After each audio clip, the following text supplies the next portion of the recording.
Welcome to Click for IB Biology. We're moving on in our study of natural selection to look at the concept of gene pools and of neo-Darwinism. There's a blank version of this presentation. A PDF is linked in below in the description. You can download that and annotate with your own notes. There's also a quiz at the end, a 10-question quiz with answers that you can use to secure your understanding of this part of the course. Gene pools, neo-Darwinism. A gene pool, or the theory of gene pool, is the complete set of genetic information and of allele frequencies for a population. So the circle here represents the so-called gene pool, and within that we have our alleles.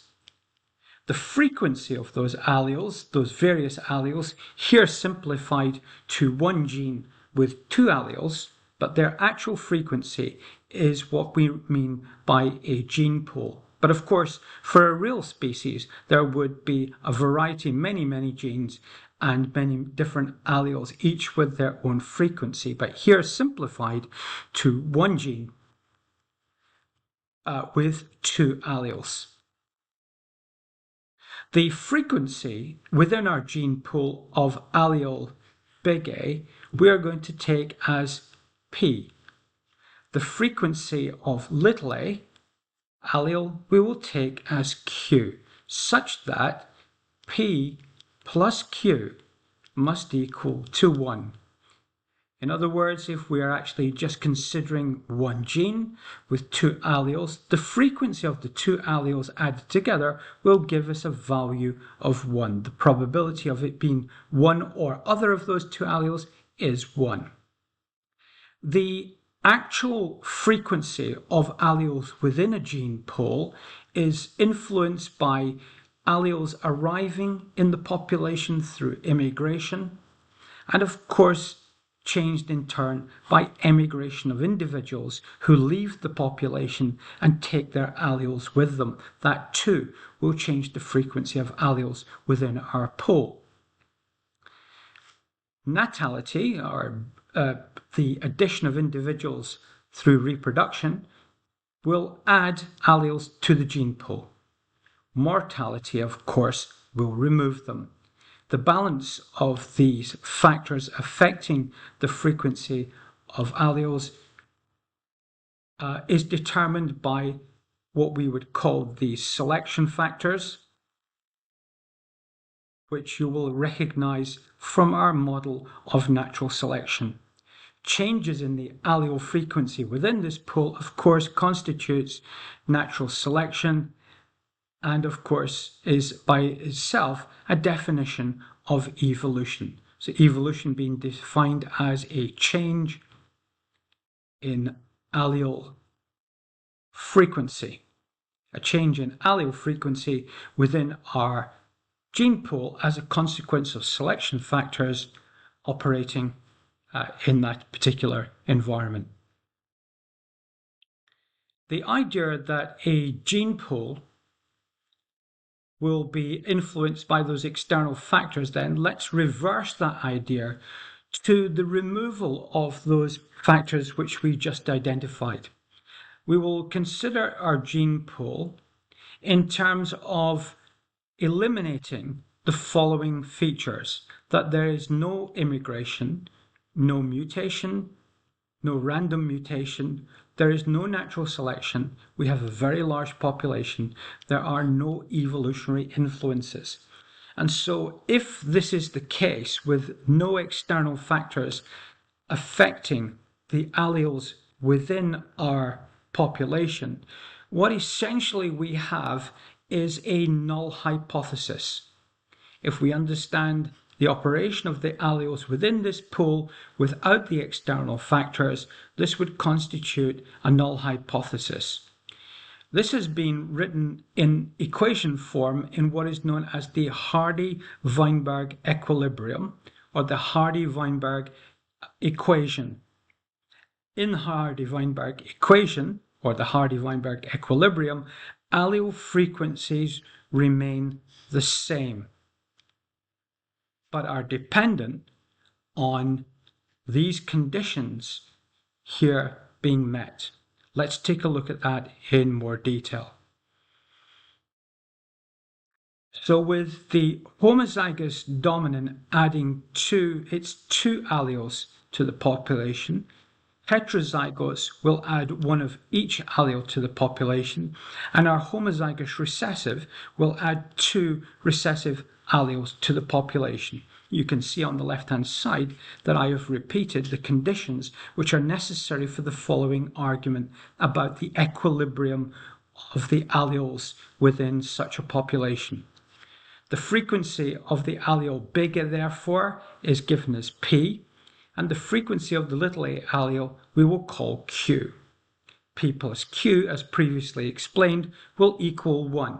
That is to say, if we select any allele from the pool, then it must conform to this relationship here, which is that the frequency of the big A allele plus the frequency of the little a allele will be 1. There are no other alleles present.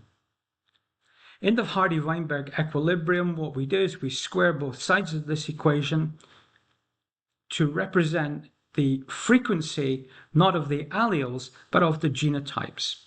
So that the frequency of big A genotype is P squared, the frequency of big A is 2PQ, and the frequency of little a is Q squared. And of course these frequencies, when added together, also give us a value of 1. This relationship and this equation, given its conditions, allows us to calculate the frequency of genotypes within a population. Here's a worked example. The ability to taste phenylthiocarbamide we will designate to the dominant allele big T, and a non-taster would be little t. Of course, the genotypes that we're anticipating are big T, big T, big T, little t, the heterozygote, and little t, and we can calculate their frequencies of these genotypes if we know the allele frequency, which is given in line 2. So where the frequency of big T, which is P, is 0.7, and the frequency of little t, I should have put that there, is Q, that would be 0.3, because of course P plus Q must equal 1. So the genotype frequencies of big A P squared is 0.7 squared, which is 0.49. The frequency of big A will be 2 times 0.7 times 0.3, which gives us 0.42. And the frequency of the homozygous recessive is Q squared, which is 0.3 squared, which is 0.09. If we know that the population is 1,000, then all we do is multiply this genotype frequency times the population, and we would be able to calculate the number of people who we would consider to be homozygous, heterozygous, and homozygous recessive. Now, of course, these are predictions, or one might call them expected values. These expected values will only occur if the null hypothesis of the Hardy-Weinberg equilibrium is observed, and therefore if we collect real data from the population and it does not conform to these ratios, then we know that there are selection factors operating on the population and it is not in equilibrium. The calculation which would be used in order to determine this would be a chi-square test. A second application of Hardy-Weinberg can be done so. In a population of 1,000 individuals, the frequency of individuals who are non-tongue rollers, who are homozygous recessive, is 90. Predict the number of heterozygotes for the condition. So we know that little t is the homozygous recessive, and remember that that means that we have Q squared as identified here. So Q squared, number of individuals, is 90 in the total population of 10,000. The frequency, therefore, of the Q allele is determined by taking the square root of Q squared, which is 0.09, which is approximately 0.949. So now we have the Q value, the frequency of the small t allele.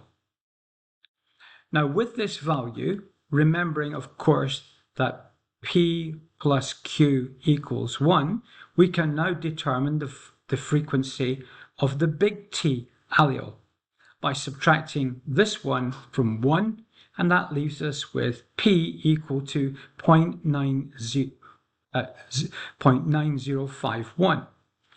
Now, if you recall, what we're being asked to do is to calculate the frequency of the heterozygote 2pq.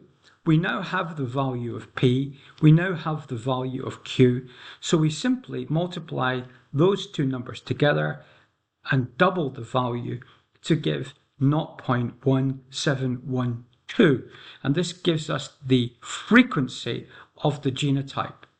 If we know that the population is 10,000, we multiply this frequency of the genotype heterozygote times the population, and that would predict that we have 1,712 individuals who will be heterozygotes.